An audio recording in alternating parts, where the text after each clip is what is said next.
تو یہ وقت کا ذکر، تو یہ وقت کا ہمیں معلوم ہونا چاہیے، تو یہ مسئلہ وہ بیچ میں رہ گیا۔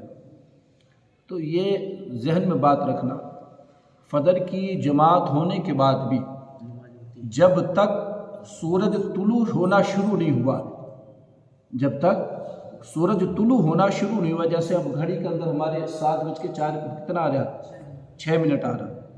اب کسی انسان نے 6 مطلب یہ ہے کہ 7:06 سے پہلے یعنی اس نے 6:05 یا 6:06 کے اندر اپنی نماز کو ختم کر لیا تو اس کی نماز ادا ہے، قضا نہیں۔ کیا ہے؟ اس کی نماز ادا ہی ہے، قضا نماز نہیں ہوگی اس کی۔ قضا کب ہوگی؟ جب سورج نکلنا شروع ہو گئے، یعنی 7:07 پر اب وہ نماز پڑھے گا، تو اول تو وہ نماز ہوگی نہیں، کیونکہ طلوع آفتاب چل رہا ہے، آفتاب نکلنا شروع، تو اس وقت نماز پڑھنا جائز نہیں۔ جس وقت سورج نکل رہا ہو اس وقت نماز پڑھنا، یا سورج غروب ہو رہا اس وقت نماز پڑھنا، سجدہ کرنا جائز نہیں ہے۔ تو اب مطلب یہ کہ جیسے 7:06 پر سورج نکلنا شروع ہو گیا، ہمیں 20 منٹ تک انتظار کرنا پڑے گا، اور 20 منٹ کے بعد پھر جب نماز ہم ادا کریں گے تو پھر وہ نماز قضا ہوئی۔ کیا ہوئی؟ پھر وہ نماز قضا ہوئی، اس کے اندر ہم نے پڑھی تو پھر وہ نماز ادا ہی ہے۔ یہ اپنے ذہن میں بات رکھ لیں۔ اور یہ ایک اور مسئلہ آپ سماعت فرما لیں، اگر زوال کے وقت سے پہلے ہم فجر کی نماز ادا کر رہے ہیں، کسی کارن ہماری نماز رہ گئی، کسی کی وجہ سے ہم نماز ادا نہیں کر پائے، نماز ہماری رہ گئی، فجر میں ادا نہیں ہوئی، اور زوال کے وقت سے پہلے ہم فجر کی نماز ادا کر رہے ہیں، تو ہم سنت اور فرض دونوں پڑھیں گے۔ کیا پڑھیں گے؟ سنت بھی ادا کریں گے، فرض بھی ادا کریں گے۔ زوال کا وقت گزر گیا تو پھر مطلب یہ کہ سنت نہیں، خالی فرض ہی فرض ادا کریں، پھر فجر کے خالی 2 فرض ہی ادا کرنا۔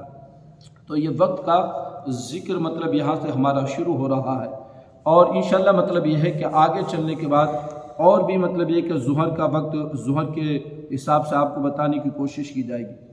تو یہ دیکھیے اللہ رب العزت نے ہمیں قرآن مجید فرقان حمید میں بھی بتایا کہ نماز مومنوں پر بندھا ہوا وقت کے ساتھ نماز ادا کی جائے، یہ نہیں کہ اپنی مرضی سے ہم ادا کریں، وہ میں نے شروعات میں آپ سے کہا۔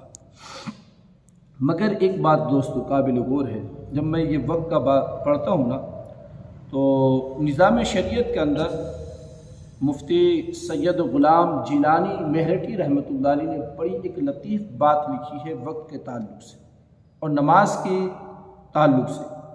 یعنی آپ عصر کی نماز کا ذکر کرتے ہیں، اور عصر کی نماز کا ذکر کرتے ہوئے آپ فرماتے ہیں کہ اللہ رب العزت نے قرآن مجید فرقان حمید میں فرمایا، حافظوا علی الصلوات والصلاۃ الوسطی وقوموا للہ قانتین، نمازوں کی حفاظت کرو، خاص کر بیچ والی نماز کی حفاظت کرو، یعنی نماز عصر کی حفاظت کرو، نمازوں کی حفاظت کرو، یعنی تمام نمازوں کو ان کے وقتوں میں ادا کرو، مگر خاص کر عصر کی نماز کی حفاظت کرو۔ عصر کی نماز کی اس کو مطلب یہ کہ خاص آپ فرماتے ہیں، اور فرماتے ہیں کہ عصر کی نماز سے بھی اہم جو ہے وہ تعظیم مصطفیٰ ہے۔ کیا فرماتے ہیں؟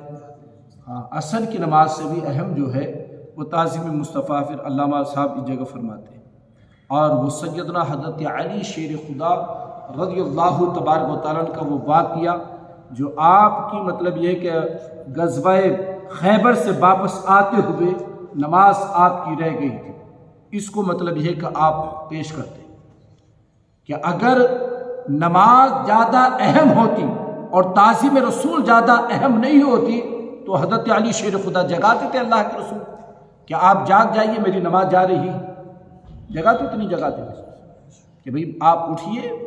اگر وہ اپنے جیسا مصطفیٰ کو سمجھتے تو اٹھاتے یا نہیں اٹھاتے؟ پتہ یہ چلا کہ حضرت علی شیر خدا رضی اللہ تبارک و تعالی عنہ اللہ کے رسول کو اپنے جیسا نہیں سمجھتے تھے، اور یہی عقیدہ ہم اہل سنت والجماعت کا ہے کہ قسم خدا کی اللہ کے حبیب صلی اللہ علیہ وسلم ہمارے جیسے نہیں، ہمارے جیسے نہیں ہے۔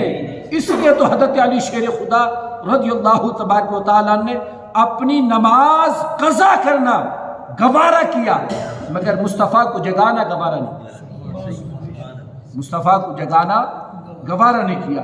اگر مطلب یہ ہے کہ آج کا اگر کوئی ہوتا ملا جی تو کہ بھی نماز تو نماز ہے، مگر قسم خدا کی تعظیم مصطفیٰ جو ہے وہ صحابہ نے کر کے دکھائی۔ تعظیم مصطفیٰ جو ہے وہ صحابہ نے کر کے دکھائی، اور ہمیں بتایا کہ جب مصطفیٰ کی بات آ جائے تو مصطفیٰ کا مقام کیا ہے، خدا کی بندگی کیا ہے اور مصطفیٰ کا مقام کیا ہے۔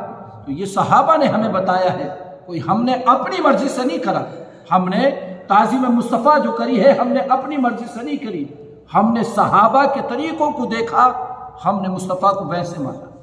ہم نے اپنی مرضی سے مصطفیٰ کو نہیں مانا ہے، جیسے صحابہ نے مصطفیٰ کو مانا ہے ویسا اہل سنت والجماعت نے مصطفیٰ کو مانا، ویسا اہل سنت والجماعت نے مصطفیٰ کو مانا۔ کل انشاءاللہ اور میں مزید آپ حضرات کے سامنے یہ واقعہ پورا بیان کرنے کی کوشش کروں گا۔ اللہ تبارک و تعالیٰ اپنے محبوب کے صدقے میں ہم سب کو صحیح معنوں میں نماز پڑھنے والا بنا، اور دین کی سمجھ بوجھ اللہ تعالیٰ ہم سب کو عطا فرمائے۔ مالک مولا جو کچھ ہم نے پڑھا سنا اس پر عمل کرنے والا بنا دے۔ یا اللہ تو اس درس کو اپنی بارگاہ میں شرف قبولیت عطا فرما۔ اے مالک مولا اپنے محبوب کے صدقے میں اس درس میں جتنے دوست احباب حاضر ہیں سب کی دلی جائز تمنا کو پورا فرما۔ مولا ہم نے نماز عشاء و جماعت ادا کی، اسے اپنی بارگاہ میں قبول کر لے۔ یا اللہ ہماری پیشانی میں سجدوں کا نور عطا فرما۔ میرے مولا ہماری بستی کے تمام مسلمانوں کو نمازی بنا، ہماری اس مسجد کو مالک مولا نمازیوں سے آباد فرما۔ رب ذوالجلال اپنے حبیب کے صدقے میں ہم سب کو زمینی و آسمانی بلیات سے محفوظ و معمون فرما۔ رب ذوالجلال اپنے حبیب لبیب کے صدقے میں مولا ہمارے فلسطین کے تمام مسلمان بھائیوں کی مدد فرما۔ یا اللہ فلسطین کے تمام مسلمانوں کی مدد فرما۔ مولا مسجد اقصیٰ کی تو حفاظت فرما۔ رب ذوالجلال جو ان کے اوپر ظلم کرے مولا ان کو عبرت کا تو نشان بنا دے۔ اے مالک مولا جو مسلمانوں کے اوپر ظلم کرے ان کو تو عبرت کا نشان بنا دے۔ یا اللہ عالم اسلام کے تمام مسلمانوں کو متحد فرما دے۔ اے مالک مولا ہماری جان مال عزت آبرو کی حفاظت فرما۔ مالک مولا اپنے محبوب کے صدقے میں ہمیں پیارے آقا کی سچی محبت عطا فرما۔ اے مالک مولا آقا علیہ الصلوۃ والسلام کی سنتوں سے محبت کرنے والا بنا دے، سنتوں پہ عمل کرنے والا بنا۔ ہماری دعا کو اپنی بارگاہ میں قبول فرما لے۔ آمین بجاہ سید المرسلین اجمعین برحمتک۔